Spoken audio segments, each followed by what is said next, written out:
Right, guys, hi. So I'm just going to do an example on page 47,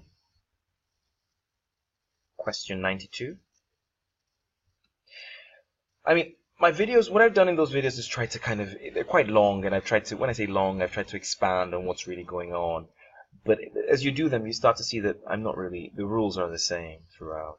And the more you do, you just kind of know.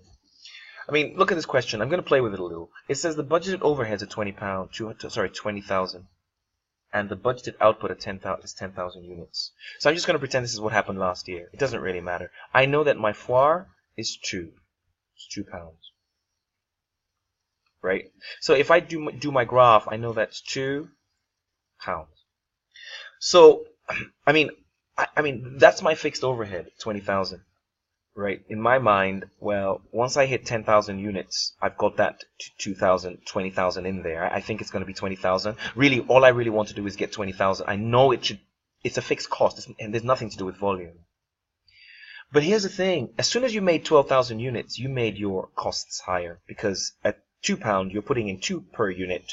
So your volume variance straight away is the difference between the volume variance. The reason why you will have a variance, if you like, one of the reasons it will be due to volume, because just automatically, because you've made more units, you'll have more overhead in there. Now, it's 2,000 units times 2, which is 4,000. That's your volume variance. That's your volume variance. Now, again, and this is favorable. We said this, right? This is favorable because you see the actual foire is really, if you like, well, it would be less anyway. Whether I say the 25,000 divided by 12,000 units, you will have less than you will have less. This volume thing will give you a lower fixed overhead per if I said 20,000 over 12,000, I'd have a lower value than 2, right? Remember, with volume, I'm trying to focus only on volume. I'm not saying I won't talk about price, I will, but I'm trying to focus only on volume. So this comes to about 1 point something, right? Whatever. 1 point, it's less than 2, the key point. That's the thing, it's less than 2. So anyway, it's favorable. It's favorable because the costs, the actual costs in the end are actually lower in terms of what we're putting in. I've put in, the question is, what do I have in right now? Right now, I have 24,000 in my income statement. Right now, because I have 12,000 units times 2, and I have 24,000 in my income statement. I need to take out 4. And the process of reducing costs makes it a favorable variance. So this idea of it being favorable, unfavorable, once the units are greater, increasing, it's a favorable variance. Once the units are falling, whoa, you need to add more costs in because you've not absorbed enough. So this is 4,000 favorable. Now with the expenditure variance, here's the thing, like I said earlier on, the expenditure variance is literally just looking at, what did we say it was last year? 20,000. What is it this year? 25. What's the difference? The difference is 5. It's worse. 5,000 unfavorable.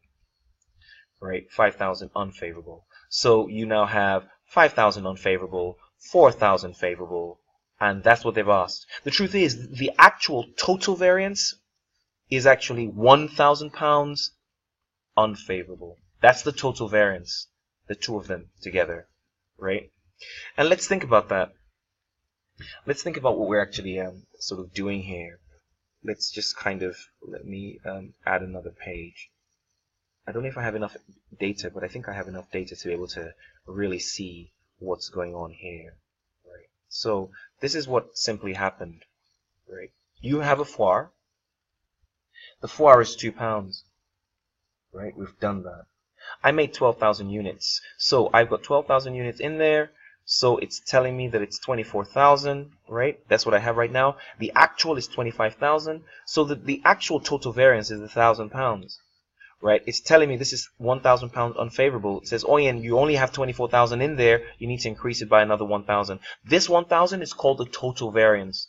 What I did in the earlier page, for you to please go back and look at, is break up this 1,000 into expenditure and volume. Volume was 4,000 favorable. And expenditure, 5,000 unfavorable. right? And that's what I've done here. That's what I've done here. So I always want you to be comfortable with all three. I want you to be comfortable with the idea of being able to find the FOIR, multiply it by the actual number of units, find what's currently showing in the income statement, compare it with what actually happens, and then be able to break that up based on volume. When I say volume, 12,000 compared with the 10,000, you have 2,000 units times the standard FOIR, giving you 4,000.